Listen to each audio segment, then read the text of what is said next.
So, dear friends, time for questions, comments, thoughts.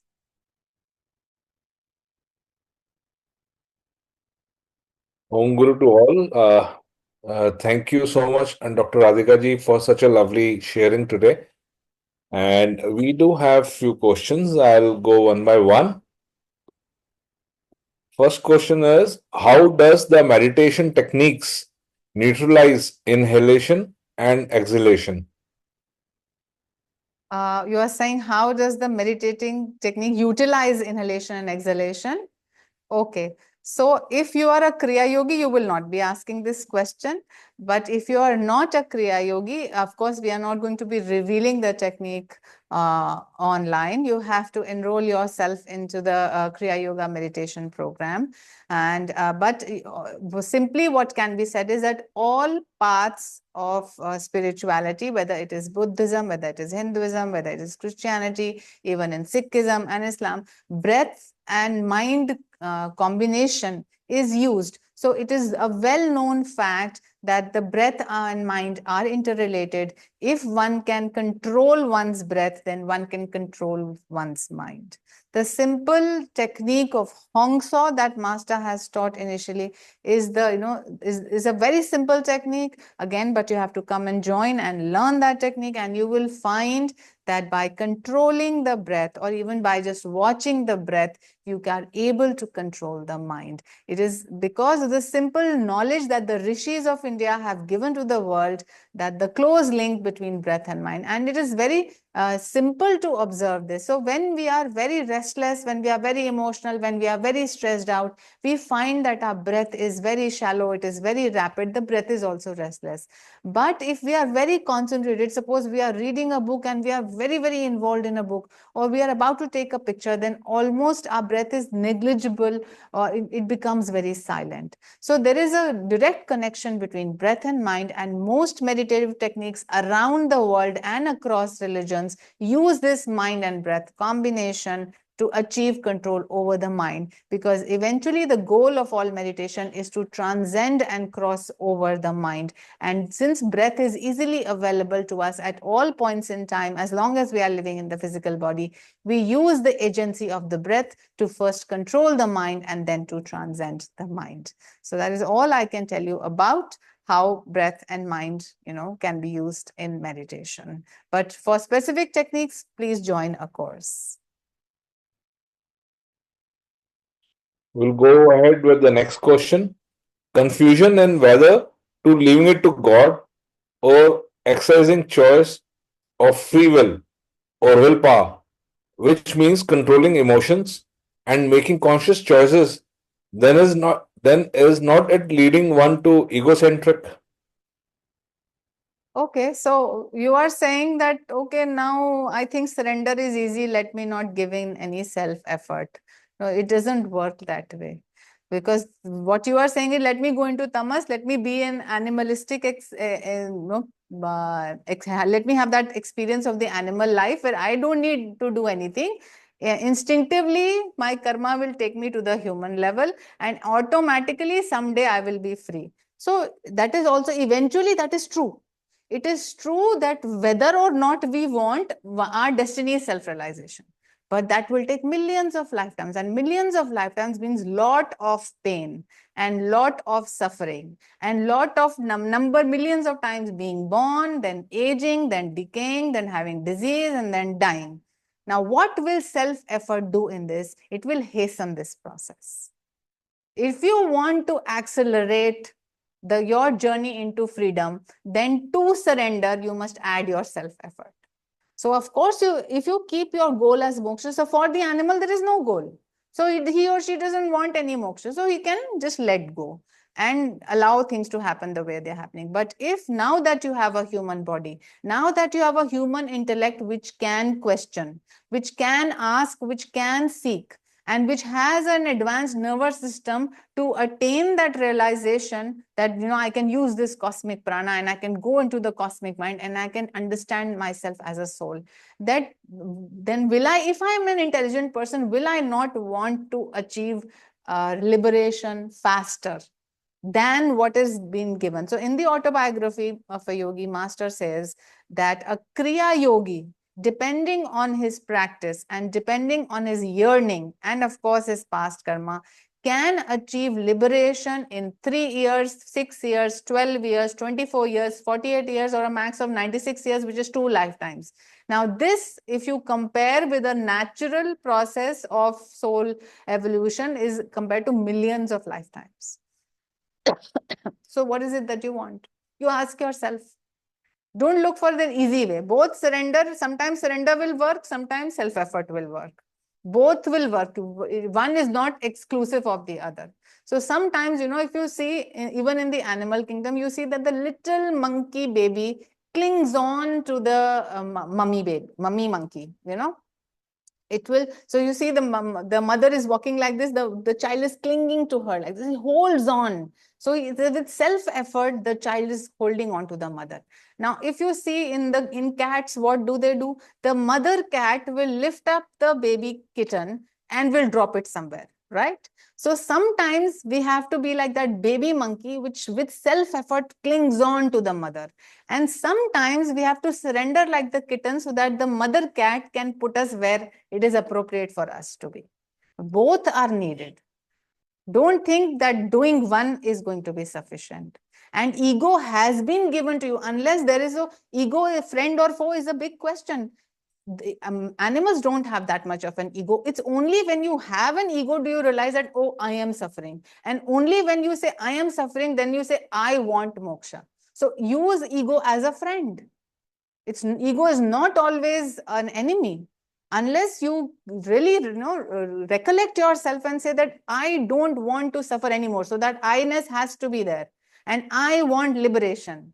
And once that I is there, then the I needs both to surrender to the infinite and the I needs to do all the work and the sacrifices that has been mentioned here. Because till now we understand ourselves only as the egoic entity. We do not understand that we are the Atman. So as long as I am living in from the I sense, then I have to do whatever it takes. That means surrender as well as self-effort. Okay, I hope that helps, and there is no shortcut. In certain situations, you need more self-effort than surrender. In certain situations, you need more surrender than self-effort. This has to be intuitively worked out in each person's life. And sometimes you can ask for guidance. So sometimes what happens in certain situations, you put in your entire effort. And then you know that you have reached a point where you can do no more. And then, of course, surrender comes into the play. But if you do not do anything and just start with surrender, that is not going to work. So you have to intelligently use the intellect that has been given to you, and then use your willpower not only to do the activity, but also then to surrender. So do both, predominantly one over the other, depending on the situation. But be very commonsensical and intelligent. Be a smart devotee. Be a smart yogi and know what needs to be done when. With the help of the guru, you will be able to understand that. And don't forego one for the other. Both are needed. Any other question, Captain Joy? Yes, we have last question for tonight is, with so much war and strife in the world, how can we keep away from any related negativity while still remaining empathetic and engaged with the current situation? Surrender to the path surely cannot mean being detached from reality. That could be called escape or delusion. Yes, you are right. It will be called a scapegoat. But the thing is, again, the problem with us is what we do is we listen to the news, we listen to the magazines, we read the magazine, we read the papers, and there is so much strife in the world, then we get worried about it. But we are not worried about the inner strife that is happening in my own mind. There is a war actually going on within us. My emotions are always fighting with each other. My minds, the thoughts, the intentions, the attitudes, the habit patterns, they are already fighting within each other. The problem is I am not concerned about that war, but I am concerned about other people fighting with each other. And actually in my daily life, the other people fighting with each other is not affecting me. If Russia and Ukraine are at war, my daily life is not affected. But because I think I am an intellectual person and I should know, and therefore, oh, I want to worry about the war that is happening there, but I don't want to worry about the war that is happening inside, the war that would actually I have to fight. I needn't fight the Ukraine-Russia war, but I have to fight my inner war. But I will concern about the outside war. That is the problem. Our attention is in the wrong war. Focus first on the war within, and you will understand that a lot more effort is required. For the outside war, you need no effort. You can only listen to the news and get worried. But for the inside effort, you really need self-effort. That's inside war, to fight that. And not only fight that, you have to win that war. You have to bring all your emotions to a neutral. You have to bring all your thoughts to a still. Focus on that war. And of course, if you are one of the soldiers in fighting at the battlefield in Ukraine, it would have been a different situation, but you are not. So focus on the war that you have to fight. If you are a soldier on the battlefield, of course, that is a reality for you. But right now, you are a soldier in an office. So what you have to do is fight the battle around you. Are you being kind to the people around you? Are you being truthful to the people around you? Are you spreading love, joy, and kindness to people around you? That is your war field. Not every battlefield belongs to you. Work on your own battlefield and don't worry about the other battlefields, because they are not going to cause your liberation or bondage. Your bondage or liberation is coming from your different levels of battlefield, the office that you're working in, the home and the people that you're living with, the body that is, fighting disease all the time, the prana that is coming in and going out. That is again a war happening there. The war happening at the thought and the emotional level in your own mind. And the spiritual war of soul versus ego. Focus on those wars. Focus on that strife. Because focusing on any other strife, which is involving other people, is not going to help either them or you. And it is definitely not going to take you to self-realization. So first ask yourself, what is it that I want? Do I want to worry and be sad about people are dying in another country? You are also going to die. All of us are going to die. But that battle does not belong to you right now. Which battle belongs to you right now? Which is your karmic field? Work on that and do not bother about the rest, because the rest is a dream. Your own life is a dream, and you have to basically awaken yourself from this dream. And only concern about the real. And I'm not saying don't be empathetic. Of course, as a compassionate human being, you feel sad that people are suffering. But since it is not your direct battle, you cannot do anything to change it. But what you can do to change is bring peace in your own heart. That will change the vibration of the world. That can actually help to change certain circumstances. But only worrying and talking about it and being emotional about it, where is it taking you? Nowhere. So leave those battles which are not yours, which situations that you cannot control, and work with all the people, all the situations, and your own self, which are under your domain and which you have to control. And only then you will be actually, once you realize that this is the soul self, once you realize this is all a drama, then you will know that this all war is also part of that drama. So again, just to reiterate, I would say just focus on your own battles. Don't think too much about the other battles, because they are not in your control and not in your domain. If that battle was by God's will in your domain, then you would have been on the battlefield in the first place. But that is not your war. Fight your own wars first. And that includes being kind and compassionate to all human beings, but not necessarily your direct point of battle. I hope that helps. Okay. Okay, one thing I would like to say is that I'm not going to be, soft on the answers, because if we become soft on the answers that, oh, I should be worried about, oh, people are suffering so much, but how does that change anything? It will not change.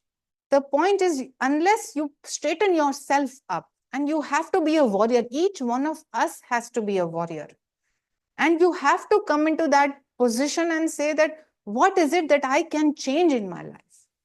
And therefore, in all answers, I will actually get back to you only, because the question usually comes from a place where I do not want to put extra energy, or where I do not want to come out of my comfort zone. And for some people, getting emotional about other people's problems is a comfort zone. Forget all of that. Come to the center of your own battlefield. That is what the Gita is here to tell us. That is why Master is here to tell us. How many more lifetimes are we going to worry about others, because they're all dream characters in God's dream? You are here for your own self-realization. First, attain that.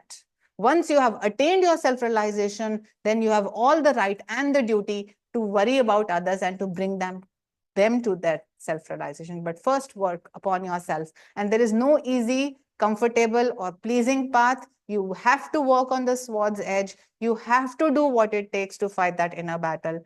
But the victory, the bliss is going to be so worth it that, no one ever, whoever has attained self-realization has ever said, as Swamiji would say, that, oh, it's all a scam. No, it is not. So give it your all, fight the relevant battle, fight your own battle, and come to the victory of self-realization, and then worry about the rest. Okay. Anything else, Captain Joy? Yes, there is something for you. Thanks for being light to dispel our confusions, Om Guru. Om Guru, dear friends. Thank you for being Thank with you. me. And we are enjoying this journey together. Where a light lights up in the heart and the mind. It gives me so much joy. And of course, every time I read the Gita, every time that verse comes in again, a new aspect opens, a new facet opens in for me also, in my intuition and in my association with the Guru. So I can thank you all for, provoking me and making me do this scripture study together, because I am gaining so much, I am learning so much, and I am, my consciousness is expanding with this. So thank you all so much. Jai Guru, God bless us all, and a happy Navratri, and we shall meet next Thursday. Om.